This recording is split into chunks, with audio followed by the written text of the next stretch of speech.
दोस्तों, स्वागत है आपका आपके अपने परिवार यूनिक एसडी सेंटर के ऑनलाइन क्लासेस में एक कदम सफलता की ओर। ठीक है, तो जैसा कि अगर आप हमारे चैनल पे पहले से जुड़े होंगे और हमारी वीडियो बराबर देख रहे होंगे तो आपको पता होगा कि हमारा 4 चैप्टर हमारी पहली बुक का खत्म हो चुका है और अब आज हम लेके आए हैं अपने 5वें चैप्टर का इंट्रोडक्शन का वीडियो।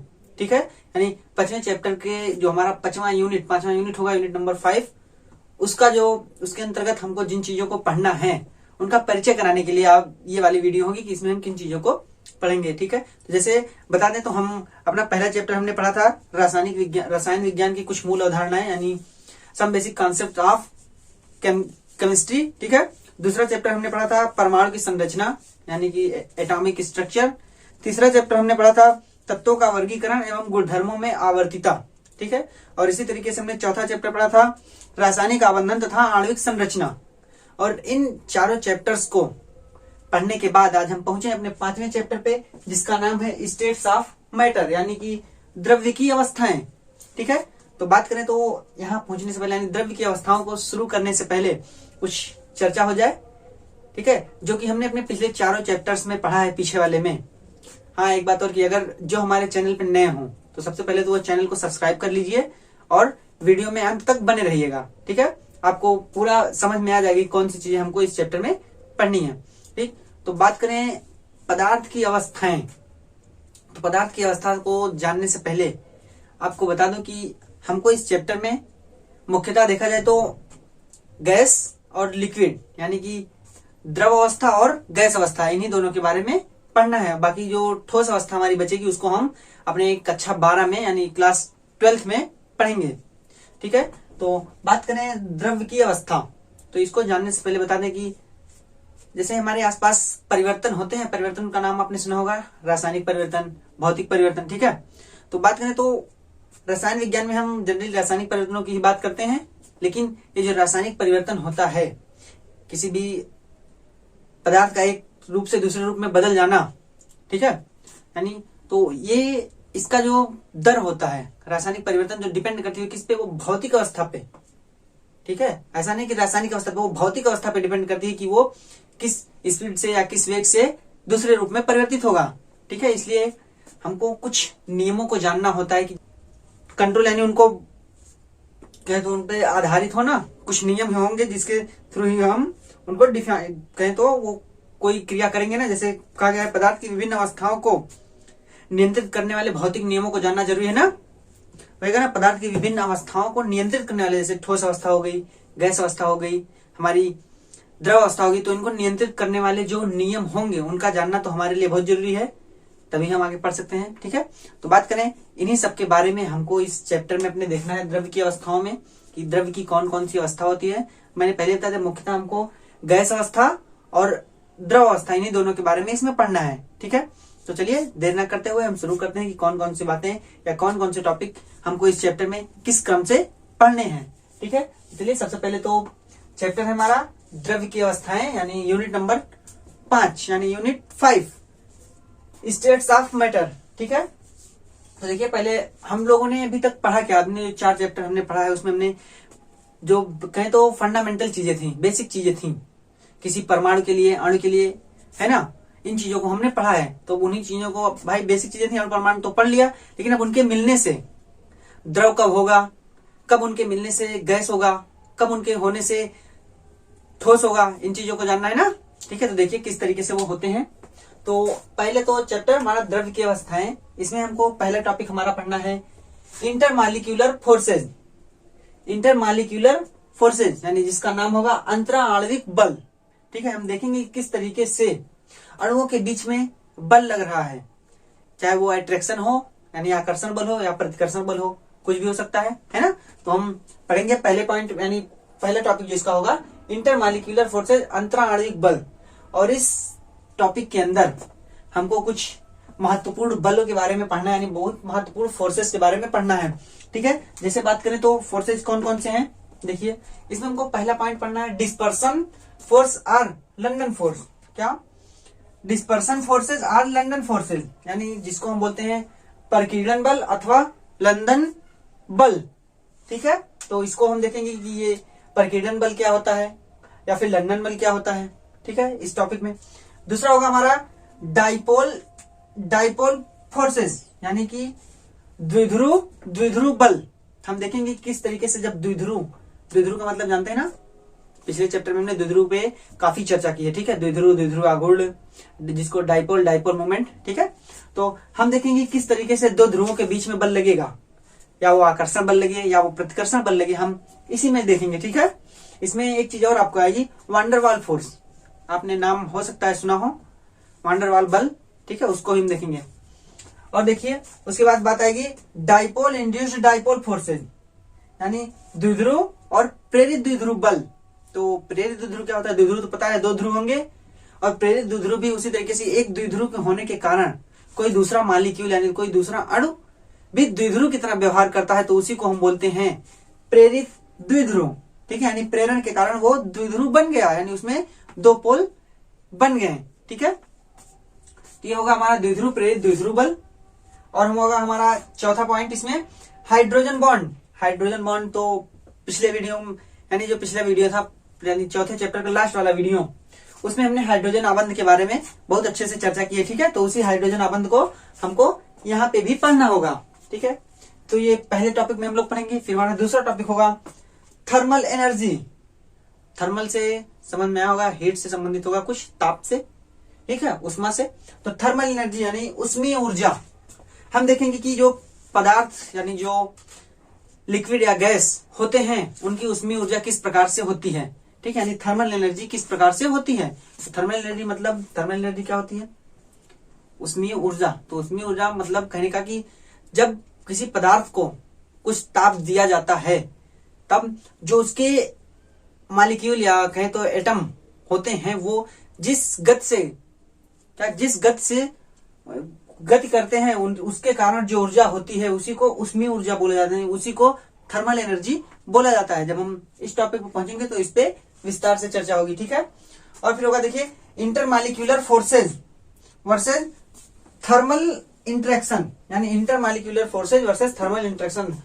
हम देखेंगे यहाँ पे कि अंतराणविक बल बनाम उष्मीय अन्योन क्रिया, यानी कहने का मतलब कि दोनों में डिफरेंस देखेंगे, ठीक है, कि क्या डिफरेंस है अंतराणविक बल में तथा उष्मीय अन्योन क्रिया में क्या डिफरेंस है, यानी उष्मीय अन्योन क्रिया क्या करती है पर हमारे पदार्थ में, और अंतराणविक बल जो होता है उसका क्या रोल होता है हमारे पदार्थों में, ठीक है।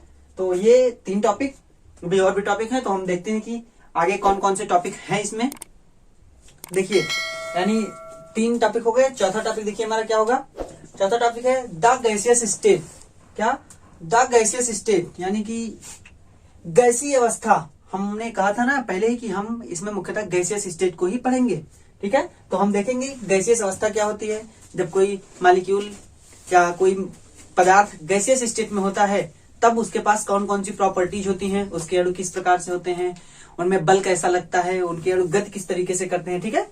इन सभी के बारे में हम इस पॉइंट पे चर्चा करेंगे, यानी द गैसियस स्टेट में, ठीक है।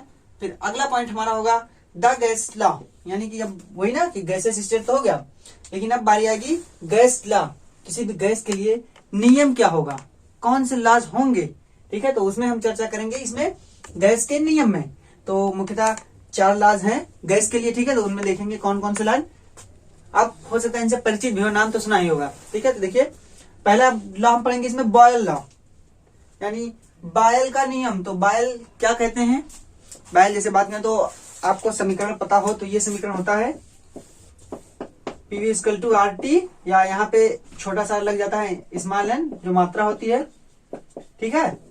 ये एक समीकरण जो कि आदर्श गैस के लिए होता है। इसी समीकरण के लिए ये चारों लॉज दिए गए हैं। जब इन चारों लॉज को हम पढ़ लेंगे तब इनको एक साथ मिक्स करेंगे, तब हमारा आइडियल गैस का इक्वेशन आएगा, यानी आदर्श गैस का समीकरण आएगा, जो कि ये आएगा, ठीक है। तो इन्हीं आदर्श गैस के समीकरण को निकालने के लिए ही ये चारों लॉज हमको पढ़ने हैं। तो इसमें पहला क्या, बॉयल्स लॉ। बॉयल ने बताया था BTC यानी टेम्परेचर को कांस्टेंट करके रिलेशन दिया था, किसका किसका, प्रेशर और वॉल्यूम का, ठीक है। इसी तरीके से दूसरे नंबर पे है चार्ल्स लॉ। चार्ल्स ने प्रेशर को कांस्टेंट यानी प्रेशर को नियत करके, दाब को नियत करके वॉल्यूम यानी आयतन और टेम्परेचर इसमें रिलेशन बताया था। और देखिए इसी तरीके से गैलुसाक लॉ है। गैलुसाक का नियम, गैलुसाक ने गेल्साक ने इसको वॉल्यूम को नियत करके यानी वॉल्यूम को कांस्टेंट करके प्रेशर यानी दाब और ताप में संबंध बताया था। और इसी तरीके से अवागाड्रो ला है, इन्होंने मात्रा को लेकर के संबंध बताया था। ठीक है, तो हम इन्हीं चारों लाज को पढ़ेंगे। ठीक है, गैस ला के अंदर यही 4 लाज आएंगे हमारे। तो ये हमारे 5 टॉपिक। ठीक है, और अभी भी और भी टॉपिक है, तो देखते हैं कि इसके बाद का हमारा 6ठे नंबर का टॉपिक कौन सा होने वाला है। तो उन 5 टॉपिक्स को देखने के बाद 6ठा जो टॉपिक का नंबर आएगा वो हमने बताया ना, उन्हीं चारों नियम को जोड़ करके, ठीक है, वही हमारा आएगा क्या, आइडियल गैस इक्वेशन, यानी जिसको हम बोलते हैं आदर्श गैस समीकरण। ठीक है, तो 6ठे टॉपिक में हम बढ़िया से उस आदर्श गैस इक्वेशन, जो आदर्श गैस समीकरण आएगा, ठीक है, उसी के बारे में इसमें अच्छे से विस्तार से चर्चा करेंगे, किस तरीके से उसको हम लेके आएंगे। ठीक है, तो आदर्श गैस समीकरण, इसके अंतर्गत हमको 2 टॉपिक्स पढ़ने हैं। इसमें देखिए क्या, जो कि उन आदर्श गैस पे लागू होगी। ठीक है, जो कि पहला है क्या, density and molar mass of A gaseous substance, मतलब जो गैसियस पदार्थ होगा, गैसीय अवस्था में जो पदार्थ होगा, मैटर होगा, उसमें जो उसका घनत्व होगा तथा उसका मोलर आयतन होगा। मोलर आयतन आपको ना पता हो तो हमने मोलर मास पढ़ाया है। ठीक है, तो मोलर मास के आधार पे ही मोलर आयतन होगा। ठीक है, तो उसी गैसीय पदार्थ जो कि गैसियस स्टेट में होगा, उसी का घनत्व और उसके मोलर आयतन के बारे में हमको यहाँ पे पढ़ना है। ठीक, फिर उसके बाद दूसरा टॉपिक इसी में, Dalton's law of partial pressure. क्या, Dalton's law of partial pressure, ये नियम पूछ लिया जाता है कभी भी ना। तो Dalton's law of partial pressure यानी डाल्टन का आंशिक दाब का नियम। अब डाल्टन का आंशिक दाब का नियम क्या है, इसको हम तभी पढ़ेंगे जब इस टॉपिक पे हम पहुंचेंगे। अभी जान लीजिए कि इसमें हमको डाल्टन गैस के आंशिक दाब का नियम भी पढ़ना है, जो कि पात्र, किसी गैस में यानी किसी पात्र में जब गैस रखी जाती है तब उसके अणुओं के द्वारा जो पात्र पे बल लगता है वही होता है पार्शियल प्रेशर ना। तो उसी को हम यहाँ पे पढ़ेंगे। ठीक है, और बात करें तो आदर्श गैस के बारे में हम पढ़ रहे हैं, आदर्श गैस समीकरण। तो क्या कोई आदर्श गैस है, हमारे जानने में कोई आदर्श गैस हो तो बताइए, कमेंट कीजिएगा। आप लोग कमेंट जरूर कीजिएगा अगर कोई आदर्श गैस होगी तो। ठीक है, ना होगी तो भी कमेंट कर दीजिएगा कि नहीं है। ठीक, वैसे कोई होती नहीं है आदर्श गैस। ठीक है, सब गैसें, रियल गैसें, जो वास्तविक गैसें होती हैं हमारे जानने में जो है, वो कुछ ना कुछ डिफरेंट जरूर होता है आदर्श गैस के नियम से। ठीक है, तो देखिए इसके बाद हमारा जो 7वें नंबर का टॉपिक होगा वो होगा kinetic energy and molecular speed, यानी गतिज ऊर्जा तथा अणुक गति। अब गतिज ऊर्जा किसकी, उन्हीं गैस की अणुओं की। ठीक है, उन्हीं गैस के अणुओं की गतिज ऊर्जा किस तरीके से होगी, उनकी अणु गति किस तरीके की, अणु किस तरीके से गति करेंगे। ठीक है, तो वही हम देखेंगे यहाँ पे, यानी kinetic energy and molecular speed. और देखिए क्या 8वां पॉइंट हमारा होगा kinetic molecular theory of gases. क्या, kinetic molecular theory of gases, यानी गैसों का अणुगति सिद्धांत है ना। बहुत ही महत्वपूर्ण टॉपिक ये हमारा होगा क्या, काइनेटिक थ्योरी ऑफ गैसेज, यानी गैसों का अणुगति सिद्धांत। इसको आप अच्छे से पढ़िएगा। ठीक है, तो इसमें क्या बताया जाएगा, काइनेटिक थ्योरी मतलब जो गैस के अणु होते हैं उनकी गति का क्या सिद्धांत हो, किस तरीके से गति करते हैं, उनकी स्पीड किस तरीके से होती है, किन किन चीजों पे उनकी स्पीड डिपेंड करती है, यानी किन किन बातों पे उनकी जो चाल यानी होती है वो आधारित होती है, कहें तो निर्भर करती है। ठीक है, उनके आयतन पे निर्भर करती है, टेम्परेचर पे निर्भर करती है, या फिर दाब पे निर्भर करती है, किन किन बातों पे निर्भर करेगी। ठीक है, उनके बारे में हम अपनी इस थ्योरी में पढ़ेंगे। ठीक है, फिर इन बातों को जानने के बाद अभी और भी 2-3 टॉपिक रह रहे हैं, तो अब हम उनको देख लेते हैं कि और कौन कौन से टॉपिक हमारे इसमें बच रहे हैं। तो देखेंगे हम कि कौन कौन से और टॉपिक हमको इसमें पढ़ने हैं। ठीक है, तो कुल मिला के 8 टॉपिक हो गए। 9वां टॉपिक देखिए क्या है, 9वां टॉपिक है बिहेवियर ऑफ रियल गैसेज, यानी जो आदर्श गैसों को हमने देखा, इसी तरीके से रियल गैसेज जो वास्तविक गैसें हैं हमारे जानने में, जिनको हम जानते हैं, ऑक्सीजन, नाइट्रोजन, हाइड्रोजन, है ना, ये सब गैसें हैं, क्लोरीन, ये सब गैसें हैं। तो इन्हीं के बिहेवियर यानी इनका जो व्यवहार है नेचर में, उसके बारे में हमको अध्ययन करना है। क्या, वास्तविक गैसों का व्यवहार देखना है, किस तरीके से वास्तविक गैसें होती हैं, कितना निकट होती हैं आदर्श गैस के, या आदर्श गैस से कितना दूरी पे होती हैं। ठीक है, इसी व्यवहार पे हमको यहाँ पे देखना है। और देखिए क्या, deviation from ideal gas behaviour, यानी आदर्श गैस व्यवहार से विचलन। हमने बताया ना कि उसी विचलन को देखना है हमको कि कौन सी गैस कितना दूर जा रही है, या कहें तो कितना परिवर्तन दिखा रही है आदर्श गैस से, ठीक है। जो आदर्श गैस एक हाइपोथेसिस यानी संकल्पना है, उससे कितना परिवर्तन है उस रियल गैस में, ठीक है। और देखिए क्या, इसके बाद जो 10वां टॉपिक हो हमारा लिक्विफैक्शन ऑफ गैस, यानी गैसों का द्रवीकरण। क्या गैसों का द्रवीकरण, हम देखेंगे किस तरीके से गैसों को हम द्रवीकृत कर सकते हैं, मतलब गैस से हम उसको द्रव में बदल सकते हैं। पता है ना, 3 अवस्थाएं होती हैं, ठोस, द्रव, गैस। और हमने शुरू में जब पढ़ाया था अपना पहला चैप्टर, यानी जो कि था some basic concept of chemistry, यानी रसायन विज्ञान की कुछ मूलभूत अवधारणाएं, तो वहां पे हमने बताया था कि तीनों जो स्टेट होते हैं कौन कौन से, बात करें तो सॉलिड, लिक्विड और gas. Solid, liquid and gas, ये जो तीनों स्टेट होते हैं ये एक दूसरे में परिवर्तित भी किए जा सकते हैं। चाहे सॉलिड से गैस तक हम जा सकते हैं और गैस से वापस सॉलिड तक भी हम जा सकते हैं, बताया था ना मैंने। तो वही अब वहीं पे ना देखिए, लिक्विफैक्शन ऑफ गैस मतलब गैसों का द्रवीकरण, गैस से हम लिक्विड बनाएंगे, ठीक है। तो इसी के बारे में हम देखेंगे कि किस तरीके से कौन कौन सी कंडीशंस हम लगा दें कि कोई भी गैस द्रव के रूप में बदल जाए, ठीक, इसको हम देखेंगे।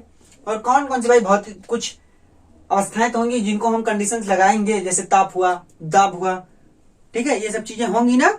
तो इसको आजमाने से कम जाना करने से ये गैसें द्रव में बदल जाएंगी, ठीक है। तो यहाँ पे हम देखेंगे किस तरीके से गैसों को हम द्रव में बदलेंगे, ठीक है। फिर देखिए अगला जो टॉपिक होगा हमारा क्या, लिक्विड स्टेट, यानी गैस को द्रव में बदलने के बाद, भाई गैस जब द्रव में बदल गया, ऊपर तो हमने गैस के बिहेवियर के बारे में चर्चा कर ली है कि गैस में कौन कौन सी प्रॉपर्टीज होगी, गैस का आणविक सिद्धांत क्या है, गैस का बिहेवियर कैसा है रियल गैस से, मतलब आदर्श गैस से बिहेवियर कैसा है रियल गैस का, ठीक है। फिर अब लिक्विफैक्शन में हमने पढ़ लिया, उस गैस को हम लिक्विड बना देंगे यानी द्रव में बदल देंगे। अब उस द्रव में बदलने के बाद फिर जो नया प्रोडक्ट हमको द्रव मिला, अब उसके भी तो कुछ गुण होंगे, ठीक है। तो वही हमारा क्या होगा, लिक्विड स्टेट यानी द्रव अवस्था। हमको अब लिक्विड स्टेट के बारे में पढ़ना रहेगा कि द्रव अवस्था में कौन कौन सी गुण या कौन कौन सी प्रॉपर्टीज होती हैं किसी भी द्रव के पास, ठीक है। तो जिसमें हमको पहला पढ़ना है क्या, वेपर प्रेशर, यानी कहने का मतलब वाष्प दाब। ये वाष्प दाब क्या होता है, प्रेशर तो पढ़ा है ना, दाब, तो दाब हम किसी चीज को धक्का लगाएं तो दाब होता है। तो उसी तरीके से वेपर प्रेशर यानी वाष्प जब किसी चीज को धक्का लगाए, वेपर, ठीक है, जब वाष्प किसी चीज को धक्का लगाए तब वो होता है क्या, वेपर प्रेशर। जैसे बात करें तो भाप इंजन का नाम सुना है, भाप इंजन, तो वहां पे क्या हो रहा था, जब भाप इंजन में क्या होता है, भाप इंजन छोड़िए, आप अपने घर में पानी गर्म कीजिए, उसको ढक दीजिए, एक पतीला लीजिए, बीकर, उस पर ढक्कन रखिए, उसमें पानी भरा होना चाहिए। जब आप उसको गर्म करते हैं तो एक समय ऐसा होता है ना कि पतीला का जो ढक्कन होता है वो ऊपर उठने लगता है, होता है ना। कभी गैस कहें तो किचन में गए हो, पानी वानी गरमाया हो तो पता होगा, पानी गरमाया हो, दूध गरमाया हो, तो गैस का जो वो जो ढक्कन होता है बीकर के ऊपर रखा हुआ जिसे ढका जाता है, कुछ समय बाद जब गर्म करते हैं हम तो कुछ समय बाद ऐसा था कि वो ढक्कन थोड़ा सा ऊपर उठता है ना। कुकर की सीटी बजती है कुकर में, तो वो क्यों होता है भाई, सीटी क्यों ऊपर उठ जाती है, शुरू में क्यों नहीं उठती और बाद में कुछ देर बाद उठने लगती है, क्यों, वो काम वेपर प्रेशर का ही है, मतलब वाष्प दाब ही होता है वो, ठीक है। यानी वो वाष्प जो होता है उसमें से वाष्प निकलती है ना, जब सोचिए जब कुकर सीटी देता है तो उसमें से वाष्प निकलती है, और उसी तरीके से जब पानी उबलता है तो वाष्प के द्वारा ढक्कन को ऊपर फेंकता है तो वाष्प ही होती है, वही होता है वाष्प दाब, ठीक है। तो हम यहाँ पे देखेंगे कि वाष्प दाब के बारे में पूरी संकल्पना यानी पूरी बात वाष्प दाब के बारे में हम इस पॉइंट पे पढ़ेंगे, ठीक है। ये भी किसका गुण है, लिक्विड का गुण है, ठीक है, यानी द्रव का गुण है। उसके बाद क्या, सरफेस टेंशन, ये भी एक बहुत ही महत्वपूर्ण प्रॉपर्टी, पृष्ठ तनाव। ये पृष्ठ तनाव क्या, इसको समझना चाहें तो बात करें तो कोई भी लिक्विड आप लीजिए, कोई भी द्रव आप लीजिए, आप उसको इस तरीके से अगर गिराते हैं, ठीक है, तो वो कोशिश करेगी कितनी छोटी से छोटी बूंद में वो आए, है ना, कि कोई भी लिक्विड वो बहुत छोटी बूंद में रहना चाहती है, बहुत बड़ा आकार का बूंद नहीं, बहुत छोटी बूंद में रहना चाहती है। तो वही गुण होता है उसका पृष्ठ तनाव का, यानी वही गुण सरफेस टेंशन कहलाता है कि कोई भी लिक्विड बहुत ही छोटे आयतन में रहना चाहती है, वही उसका पृष्ठ तनाव कहलाता है, ठीक है। हम इस पॉइंट पे जब पहुंचेंगे सरफेस टेंशन पे तब इसके बारे में चर्चा करेंगे बढ़िया से, ठीक है। फिर लास्ट पॉइंट होगा इसमें क्या, विस्कोसिटी, यानी जिसको हम कहते हैं श्यानता। ये श्यानता क्या होती है, श्यानता बात करें तो द्रव का ये गुण होता है कि जो चीज उसमें अगर कोई चीज गति करे तो द्रव उसकी गति का विरोध करे। जैसे हम सड़क पे गति करते हैं तो एक त्वरण कार्य करता है ना, घर्षण बल जो हमारे चलने का विरोध करता है। ठीक उसी तरीके से जब हम द्रव में चलते हैं तब ये विस्कोसिटी कार्य करती है, हमारे चलने का विरोध करती है। ना विश्वास हो तो कभी आप पानी में दौड़ के देख लीजिए, जितना तेज आप सड़क पे दौड़ेंगे क्या उतना तेज आप पानी में दौड़ सकते हैं? नहीं ना, संभव ही नहीं कि आप पानी में उतना तेज दौड़ सकेंगे जितना आप सड़क पे दौड़ सकते हैं।